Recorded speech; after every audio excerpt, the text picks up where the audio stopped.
So, I like to think that Halloween is my family's holiday because my last name is Tallerita, which actually has Transylvanian origins, meaning vampire bat. Your last name is supposed to like say something about what your ancestors were like up to, like the Millers or the Smiths or the shoemakers even. But the vampire bats, I don't really know what we were up to. But anyway, one of my guesses as to why we might be called the vampire bats is because, like the vampire, when the sun goes down and the moon comes out, my family tends to get into trouble. We all have sleep problems. we all have sleep problems. And in fact, my childhood was kind of populated by these crazy nights filled with antics caused by 5 people who can't sleep properly. An example is my little sister is a sleep talker, and so throughout my childhood I hear Michele, because she slept talk to me. Michele, what? Then there's one night in particular that comes to mind as sort of the epitome of what it meant to be a Tallerita growing up in my household. And I heard my sister Patrice sort of tossing and turning, and that was never a good sign. And I look up to see her, and I look up because she's on the top bunk.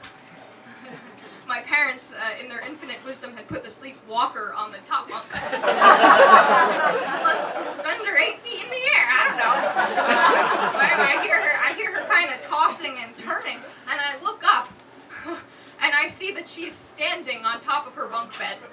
Because I could see our beds were like this, so I was here, she was here, and she's just standing, this dark, shrouded figure above me. It's a little like how you imagine death comes to claim you.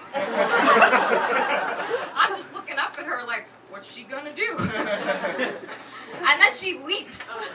She leaps off the bed, and my sister is flying towards me, and she lands on me. She lands on my stomach, and whatever horrifying dreamscape she was occupying, I was not there. And so when I went, whoo, it scared the crap out of her. And she leaps out of my bed and she starts running up and down the hall, full tilt, and she's screaming at the top of her lungs, and I'm not going to scream it. But I'll tell you what she was saying. She was screaming, the people. The people. They're on fire, and they're looking at me. She's just screaming, the people, honestly, it was terrifying. And this wakes up my father.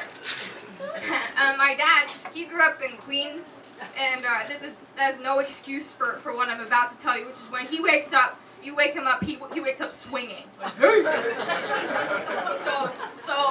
So my dad wakes up, the people, hey, he's fighting the air in his room.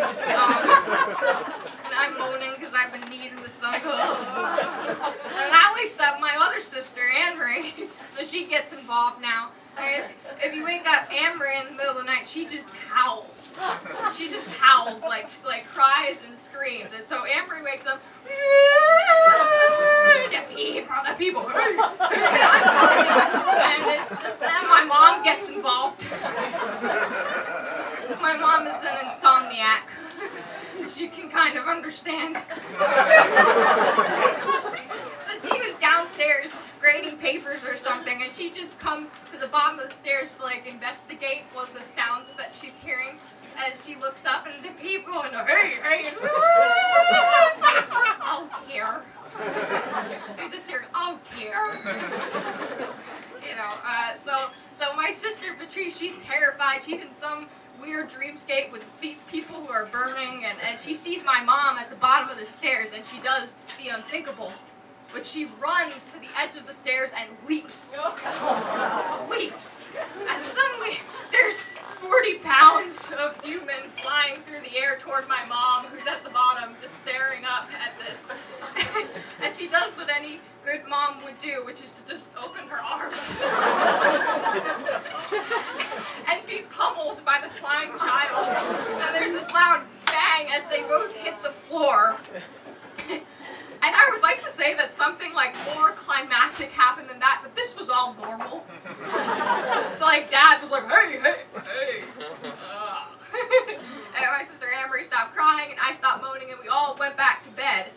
And the thing is, we didn't even talk about it in the morning. Like,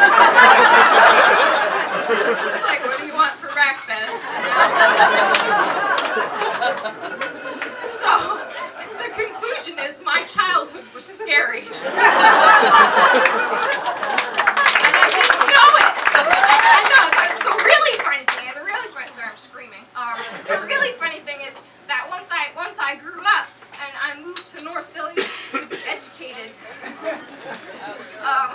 I suddenly couldn't sleep. And I think it's because North Philly was too quiet.